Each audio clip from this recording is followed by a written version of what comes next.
Rahul Gandhi ಪೆದ್ದು Zameer Ahmed Khan JDS ಇರೋದ್ರ ಬಗ್ಗೆ ನಿಖಿಲ್ ಕುಮಾರಸ್ವಾಮಿ ಏನು ಹೇಳಿದ್ರು? ಇವೆಲ್ಲ ರಾಜ್ಯ ರಾಜಕಾರಣ ಮತ್ತೆ ಮಹಿಳಾ ಬಿಲ್ಲು, ಪುನರ್ವಿಂಗಡಣೆ ಬಿಲ್ಲು ಎಲ್ಲ ಸಂಬಂಧಪಟ್ಟಂಗೆ ಕಾಂಗ್ರೆಸ್ ಬಿಜೆಪಿ ನಡುವೆ ಅಗ್ಗಜಗ್ಗಾಟ, ಮಾತಿನ ಫೈಟ್ ಎಲ್ಲ ನಡೀತಾ ಇದೆ.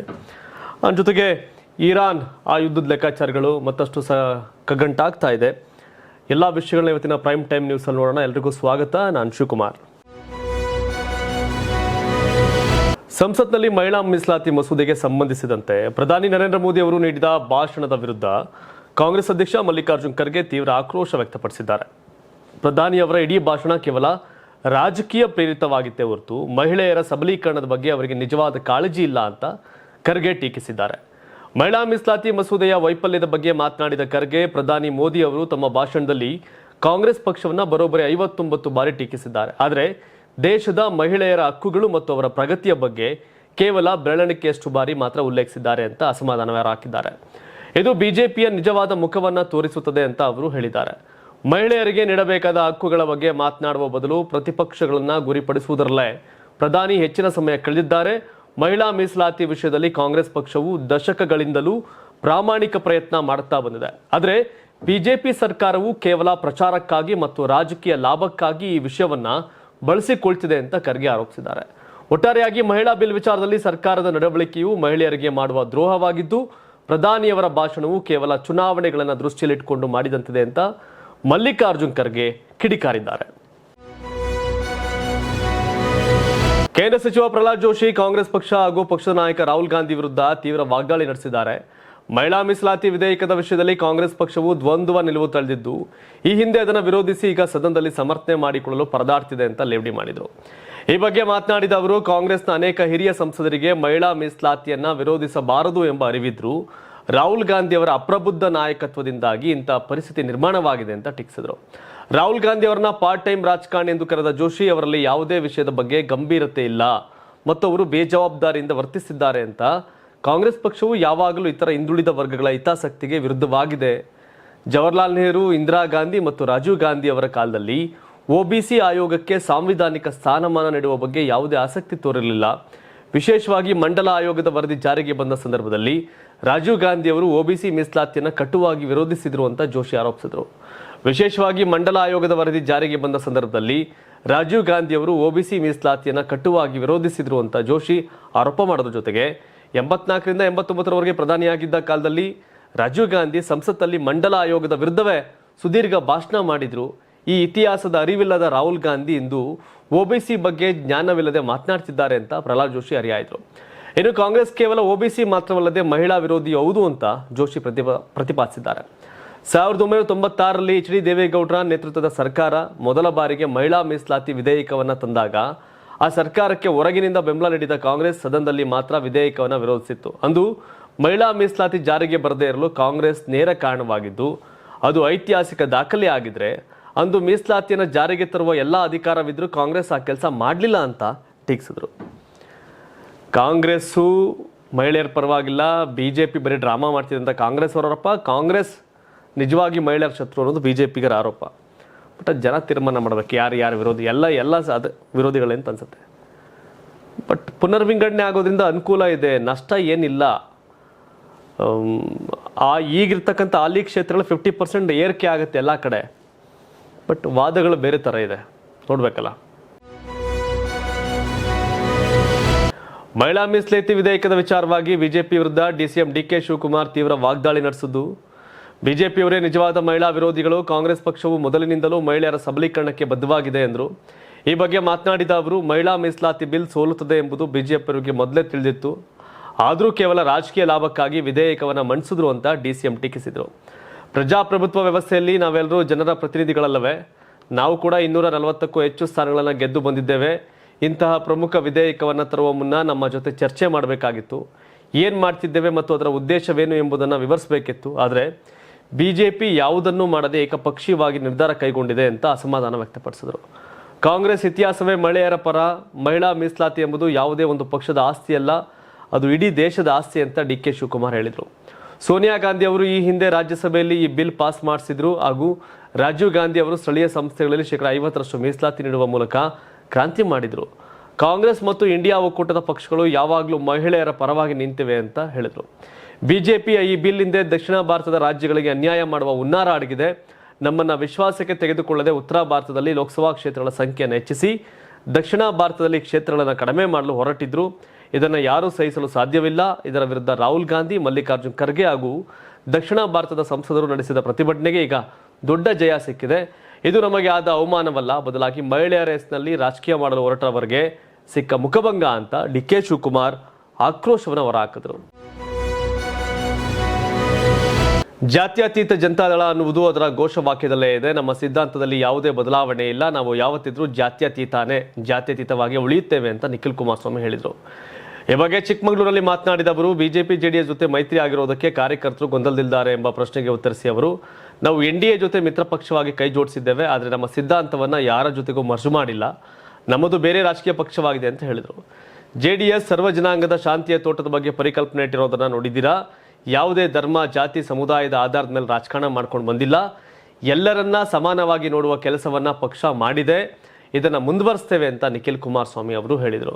ಸಚಿವ ಜಮೀರ್ ಅಹಮದ್ ಖಾನ್ ಜೆಡಿಎಸ್ ಸೇರ್ಪಡೆ ವಿಚಾರಕ್ಕೆ ಪ್ರತಿಕ್ರಿಯೆ ಕೊಟ್ಟಂತ ನಿಖಿಲ್, ಪಕ್ಷವನ್ನ ಯಾವ ಸಂದರ್ಭದಲ್ಲಿ ಯಾವ ರೀತಿ ಬಿಟ್ಟು ಹೋದ್ರು, ಹೋಗುವಾಗ ಸಾರ್ವಜನಿಕ ವಲಯದಲ್ಲಿ ಯಾವ ರೀತಿ ಚರ್ಚೆ ಮಾಡಿದ್ದಾರೆ ಎಲ್ಲವನ್ನೂ ಪರಿಗಣಿಸಿ ಅಲ್ಲಿಂದ ಪಕ್ಷದ ವರಿಷ್ಠರು ಯಾರನ್ನ ಕರೆಸ್ಕೊಳ್ಬೇಕು, ಯಾರನ್ನ ದೂರ ಇಡಬೇಕು ಅನ್ನೋದನ್ನ ತೀರ್ಮಾನಿಸ್ತಾರೆ ಅಂತ ಅವರು ಜಿಲ್ಲೆಯ ಪ್ರತಿ ಕ್ಷೇತ್ರ, ಪ್ರತಿ ತಾಲೂಕುಗಳಿಗೂ ತೆರಳಿ ಸಂಘಟನೆ ಮಾಡ್ತೇನೆ.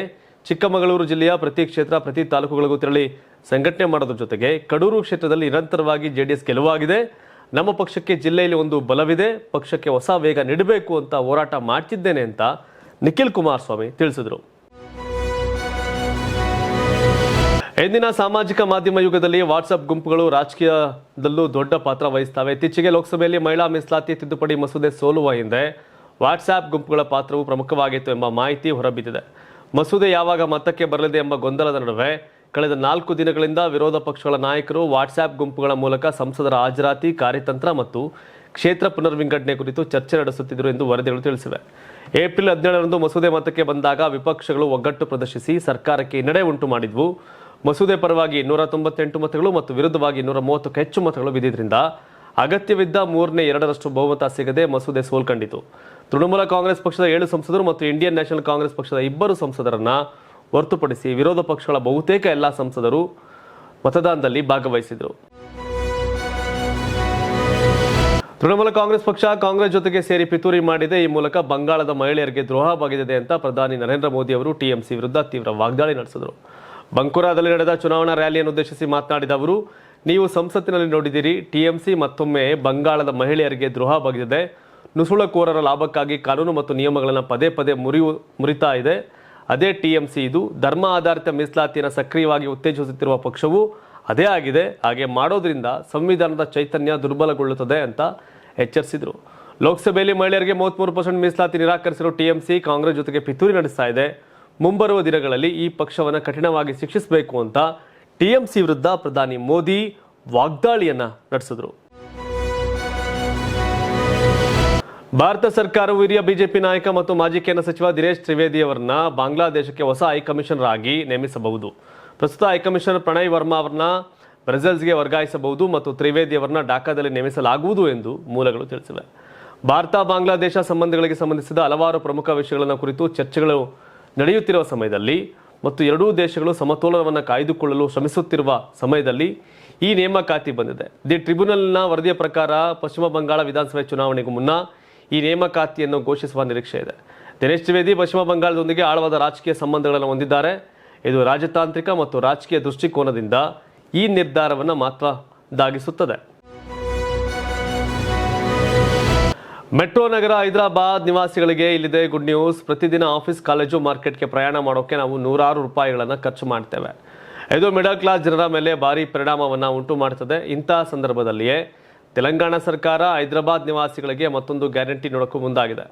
ಸರ್ಕಾರದ ಎಂಎಂಟಿಎಸ್ ರೈಲುಗಳಲ್ಲಿ ಪ್ರಯಾಣಿಕರಿಗೆ ಉಚಿತವಾಗಿ ಪ್ರಯಾಣ ಮಾಡೋಕೆ ಅವಕಾಶ ನೀಡಲು ಸಿದ್ಧತೆ ನಡೆಸಿದೆ.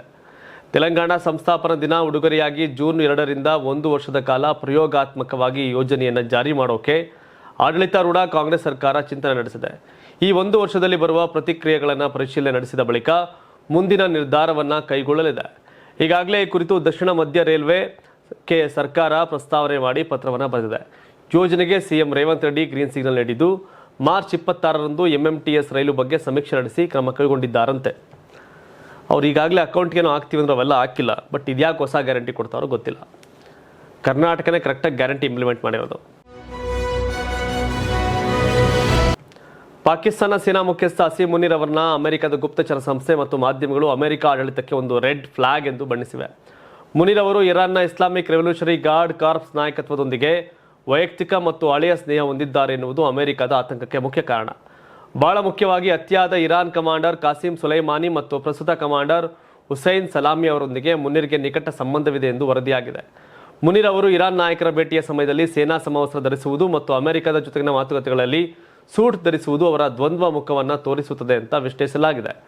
ಅಫ್ಘಾನಿಸ್ತಾನ ವಿರುದ್ಧ ಯುದ್ಧದ ಸಂದರ್ಭದಲ್ಲಿ ಅಮೆರಿಕ ಮಿತ್ರನಂತೆ ನಟಿಸಿದ್ದರೂ ಪಾಕಿಸ್ತಾನ ತಾಲಿಬಾನ್ಗೆ ಬೆಂಬಲ ನೀಡಿತ್ತು. ಬಹಳ ಮುಖ್ಯವಾಗಿ ಒಸಾಮಾ ಬಿನ್ ಲಾಡೆನ್ ಪಾಕಿಸ್ತಾನದ ಅಬಟಾಬಾದ್ನಲ್ಲಿ ನೆಲೆಸಿದ್ದ. ಇದೇ ರೀತಿ ಮುನೀರ್ ಅವರು ಕೂಡ ಅಮೆರಿಕಾಗೆ ದ್ರೋಹ ಎಸಗಬಹುದು ಅಂತ ವಿಶ್ಲೇಷಕರು ಎಚ್ಚರಿಸಿದ್ದಾರೆ. ಮೀರ್ಸಾದಿ ಕೆಲಸ ಮಾಡ್ತಿರ್ತಾರೆ, ಹುಷಾರಾಗಿರ್ಬೇಕಷ್ಟೇ ಅಮೆರಿಕದವರು. 2027ರ ಏಕದಿನ ವಿಶ್ವಕಪ್ ದೃಷ್ಟಿಯಿಂದ ಮುಖ್ಯ ಆಯ್ಕೆಗಾರ ಅಜಿತ್ ಅಗರ್ಕರ್ ಅವರ ಅಧಿಕಾರಾವಧಿಯನ್ನ 2027ರವರೆಗೆ ವಿಸ್ತರಿಸಲು ಬಿಸಿಸಿಐ ಚಿಂತಿಸಿದೆ. ಆಯ್ಕೆ ಪ್ರಕ್ರಿಯೆಯಲ್ಲಿ ಸ್ಥಿರತೆ ಮತ್ತು ಮುಖ್ಯ ತರಬೇತುದಾರ ಗೌತಮ್ ಗಂಭೀರ್ ಅವರೊಂದಿಗೆ ಉತ್ತಮ ಸಮನ್ವಯ ಸಾಧಿಸುವುದು ಇದರ ಉದ್ದೇಶ. ಅಗರ್ಕರ್ ಅವಧಿಯಲ್ಲಿ ಭಾರತ T20 ವಿಶ್ವಕಪ್ ಗೆದ್ದರೂ ಟೆಸ್ಟ್ ಕ್ರಿಕೆಟ್ನಲ್ಲಿ ನ್ಯೂಜಿಲೆಂಡ್ ಹಾಗೂ ಆಸ್ಟ್ರೇಲಿಯಾ ಎದುರು ಸೋತು ವಿಶ್ವ ಟೆಸ್ಟ್ ಚಾಂಪಿಯನ್ಶಿಪ್ನಿಂದ ಹೊರಬಿದ್ದಿದೆ.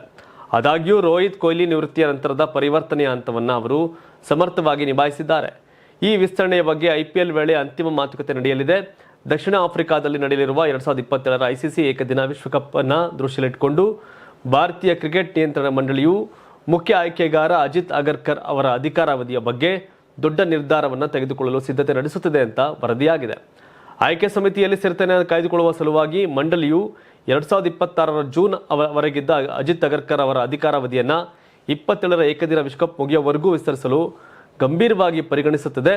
ಅಜಿತ್ ಅಗರ್ಕರ್ ಅವರು ಜುಲೈ 2023ರಲ್ಲಿ ಚೇತನ್ ಶರ್ಮಾ ಅವರ ನಿರ್ಗಮನದ ನಂತರ ಮುಖ್ಯ ಆಯ್ಕೆಗಾರರಾಗಿ ನೇಮಕಗೊಂಡಿದ್ದರು. ಇದಿಷ್ಟು ಇಂದಿನ ಪ್ರೈಮ್ ಟೈಮ್. ಏನು ಹೇಳ್ತೀರಿ ಸುದ್ದಿಗಳ ಬಗ್ಗೆ ಕಾಮೆಂಟ್ ಮಾಡಿ. ಧನ್ಯವಾದ. ಇದು ಕರ್ನಾಟಕ ಟಿವಿ, ಕನ್ನಡಿಗರ ಧ್ವನಿ. ನೀವು ಸಣ್ಣ ಆಗ್ಬೇಕಲ್ವಾ? ಅದು ಒಂದು ಉತ್ತಮ ಆಹಾರದಿಂದ ಸಣ್ಣ ಆಗ್ಬೇಕಲ್ವಾ? ಪ್ರತಿದಿನ ನಮ್ಮ ಜೀನಿ ಸ್ಲಿಮ್ ನ ಯೂಸ್ ಮಾಡಿ ಯಾವುದೇ ಸೈಡ್ ಎಫೆಕ್ಟ್ ಇಲ್ದಂಗೆ ನೀವು ಸಣ್ಣ ಆಗ್ತೀರಾ.